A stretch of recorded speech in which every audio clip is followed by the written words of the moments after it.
Still on the non-confirmation of Mr. Ibrahim Magu as chairman of the Economic and Financial Crimes Commission, joining us now to look at it is Chief Gondi Wazirike. He's the former president of Aka Ikenga, a legal practitioner and public affairs analyst. Good morning. Thank you. I am so sure that as a lawyer, you have a different perspective to this, coupled with someone who's been a close watcher of things in our polity. Were you expecting this? I would just give a straightforward answer. I'm not surprised that there is mudslinging between those who sling more than other people. Mudslinging? In other words, the headhunters are now headhunting themselves. So that there is this division among those who are supposed to work together under Mr. President is what is perplexing many people. But those who know how security men, the idiosyncrasies, the personal and at times silly things they get involved, you will be surprised. What am I saying? Mr. President is the most powerful person in this country. And he has security agencies, and there is always a struggle among themselves as to who has Mr. President's ears. It is not new. Let me tell you, when President Muhammad Buhari came the first time, the most powerful person then was the head of NASO. NASO is the one that came before the present SSS. And as soon as President Muhammad Buhari was overthrown, the man was the object of attack by IBB. Under IBB, who was the most powerful person, the head of military intelligence? What of under Abacha? It was his chief security CSO, not the head of anything. It was the major.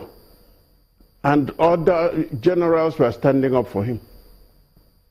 What of under Obasanjo? His first term was Colonel Are in charge of DSS. What happened to him? Then as soon as Ribadu became the most important person there. He supplanted all of them. So fast forward to another general, Muhammad Buhari. So there is a massive struggle, life and death struggle between those in EFCC, those in DSS people, and of course all these people they report to. The National Security Advisor is almost sidelined. So it is a life and death struggle between who has the presidency here. So anything he can pour on Magu, go ahead and stop him. Until you get somebody who does. I like the way you took us away in time, but if you look at it, also looking at time, the chairman or the chairmanship position, those who occupy the chairmanship position of the EFCC have all, left in some kind of controversial circumstances. Looking at Nuhu Ribadu, and also Farida and Lamode. By the way, many are still asking the whereabouts of Lamode because it seemed to be some questions that many are also asking of him. And now we're getting to see what is happening to Mr. Magu. Does this speak to the fact that uneasy lies those who try to fight corruption? That is true. If you are fighting corruption and relying on media trial to destroy those you want to go after, one day it will come back to you. It happened to Ribadu. A case of boomerang? Of course it did. For Farida was really something. The only person who would say actually left somehow was Lamode. He was not rushed out of office. Now, Magu has a serious problem. EFCC under him has engaged in massive media trial of people. That method he's using against people is what is being used against him today. So anything you want to say, say. Then as long as the public will buy it, no problem. It has nothing to do with evidence on ground. And if you look at all those allegations, I found them very funny. One of them is I was living in a 20 million naira house being a civil servant. The man's answer was simple and straight.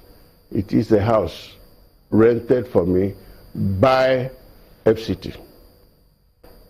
FCT paid for it. I don't know who is the owner. It's my official residence. When I leave office, I walk away from it. But it is being used against him, and very few people will even believe this, and I've just said. Impression is that he's so corrupt, he could afford it. It is the same Magu who has been using this method against many people. And as a lawyer, I know that most of the things they write about people in the press, when they want to go after you, that thing is rubbish. It is what you present in court that matters. So, DSS, telling us we went to the home of judges. You didn't even enter the one in Port Harcourt, but you're telling us the one in Port Harcourt, you saw $2 million, yet you had no access to him. You didn't even go to the right house. You tell us you have 27 million in the bathroom. Did you go there? No. Somebody told you. So the same Magu treatment is what Magu has been giving to others. DSS is something. Mr. Wazirike, yes. Some are wondering why you'd consider this mudslinging, because it's not just about, you mentioned one incident or one of the allegations, which is he's living in a house, a 20 million naira house, which you say he has responded to. But there are other issues that were raised. For instance, the issues surrounding his suspension from the Nigerian police force and his reinstatement in the Nigerian police force. Issues surrounding the fact that he's alleged to have taken some files, official files, to his personal residence under Farida Waziri. Now, you consider all of this mudslinging? Yes, I will give a direct answer. Under Farida Waziri, Waziri was fighting to erase the image of Ribadu. All those who work closely with Ribadu were targets. And if you remember how they were shoved out of EFCC, then you pity them. It was under Lamode that they started coming back. And today, if you do not confirm Magu, what happens? All those who have been working with him will be disgraced out of that place. It is dog eat dog. But hold on, the EFCC does not sack. Most of them were seconded from the Nigeria police force. So if there's a problem, you're sent back to the police and the police does the suspension. In this case, that was the situation with Magu. So how do you say that Waziri is their allegation? They did not write the Police Service Commission to explain what happened. You can be suspended from office today. After that, what happens? They said, okay, I'm sorry, come back. Will anybody use it against you? If you remember that EFCC job is a high-risk job, and anybody who is there knows that tomorrow may be numbered.